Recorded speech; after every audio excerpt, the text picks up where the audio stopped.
Luther bro, jeg vil være ven med dig. Du er en kendt fætter, en ægte trendsetter. Men før i tiden, for 500 år siden, var det mest de rige folk, som der fik af Guds ved. Troen den burde være lige for os alle sammen. Den tank, den skal drøjer i andam. Hør lige her, sagde kirken og lå.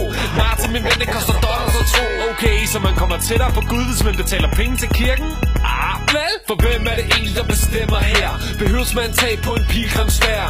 Du sagde til folket, lad mig lære jer, at troen i sig selv, den er meget mere værd. Gud tilgiver synder gratis. Du skal ikke hoste op for at komme i paradis. Min navn er Luther, jeg er et stilikon. Jeg har 95 teser, nu er der reformation. Hit me!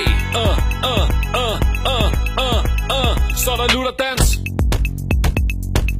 Nu der basser, nu der Luther basser. Det har meget fedt at reformere det om lidt. Da du gik fra katolik, sagde alle folk til dig, det kan du ikke, det kan du ikke, det kan du ikke. Men selvfølgelig kunne du det. Et opgør med paven, det var det der skulle til. Mange folk tænkte, du var virkelig skør, da du hamrede det op på en kirkedør. Nogle tænkte, wow, det der vildt, den er tør, men det var bare noget, som du var nødt til at gøre.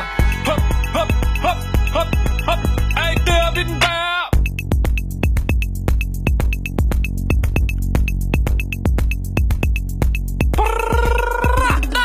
Masser delinger, masser af likes. Fra Wittenberg tog dine meninger en rejse. Fra mund til mund, fra land til land. Bare på grund af en enkelt mand. Her et halvt og 1000 efter mester. Taler vi stadig om dine tekster. Vi fejrer dit gigantiske virke. Startskud til den protestantiske kirke. Do the Luther dance.